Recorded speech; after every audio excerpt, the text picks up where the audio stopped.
Hi అండి, welcome back to my channel మా ఇంటి అభిరుచి. ఈరోజు వీడియోలో నేను మీకు హెల్తీగా టేస్టీగా పిల్లల కోసం ఈజీ అయిన 1 పాట్ లంచ్ బాక్స్ రెసిపీ చేసి చూపించబోతున్నానండి. మరి ఇంకెందుకు ఆలస్యం, వీడియోలోకి వెళ్ళి దీని తయారీ విధానం ఎలానే చూసేద్దామండి. ఇంకా ఈ రోజైతే నేను సాంబార్ రైస్ తయారు చేయబోతున్నాను.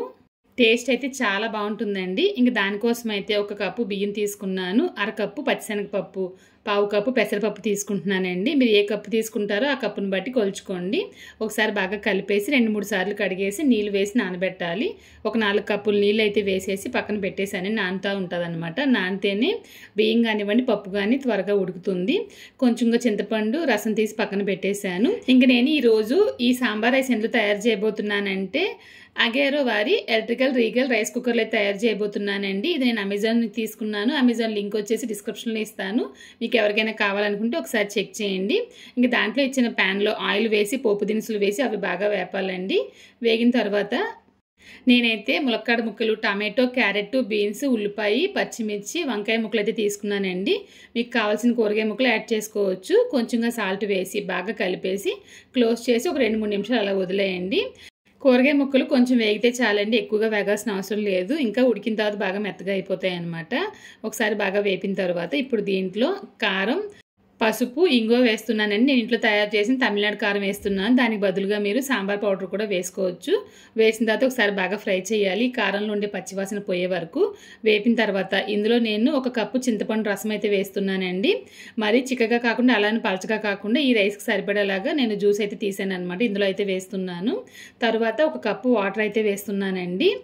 ఎంత వాటర్ వేసాననేది డీటెయిల్గా చివరిలో చెప్తాను. ఇంక తర్వాత చూసారంటే ముందుగా నానబెట్టి ఉంచిన బియ్యం, పప్పు వాటర్తో పాటు అయితే వేసేస్తున్నాను అనమాట. వేసేసిన తర్వాత రుచికి తగినంత సాల్ట్ కూడా వేస్తున్నానండి. వేసి బాగా కలపాలి. వాటర్ వచ్చేసి 1 గ్లాస్ ఎక్స్ట్రా వేసుకున్నా కూడా పర్వాలేదు అనమాట. ఇది ఉడికిన తర్వాత కొంచెం చల్లారిందంటే సాంబార్ రైస్ అనేది కొంచెం గట్టిగా అయిపోతుంది కాబట్టి నేనైతే తగినంత వాటర్ అనే వేసాను.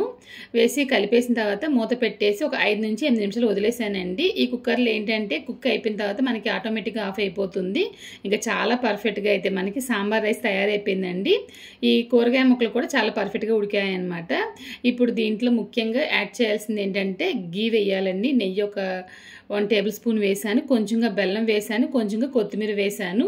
ఈ మూడింటిని అసలు మిస్ అవ్వకుండా వేయండి. కొంచెం తీపి కూడా తగిలితేనే సాంబార్ రైస్కి బాగుంటుందన్నమాట.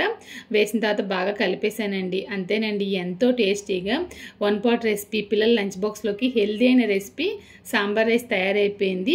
మీరు కూడా ట్రై చేయండి. వేడివేడిగా తిన్నారంటే చాలా బాగుంటుందండి. మరి ఈరోజు మన ఛానల్లో 1 పాట్ రెసిపీ సాంబార్ రైస్ తయారీ విధానం ఎలా అని చూశారు కదండి. ఈ వీడియో కనుక మీకు నచ్చినట్లయితే లైక్ చేయండి, షేర్ చేయండి. మీరు ఇంకా మన ఛానల్ని సబ్స్క్రైబ్ చేయకుండా వీడియోస్ చూస్తున్నట్లయితే మా ఇంటి అభిరుచి ఛానల్ని సబ్స్క్రైబ్ చేయండి. ఫేస్బుక్లోని ఇంకా ఇన్స్టాగ్రామ్లోనూ ఫాలో అవ్వండి. ఇంకొక వీడియోలో మళ్ళీ కలుద్దాం. Thank you.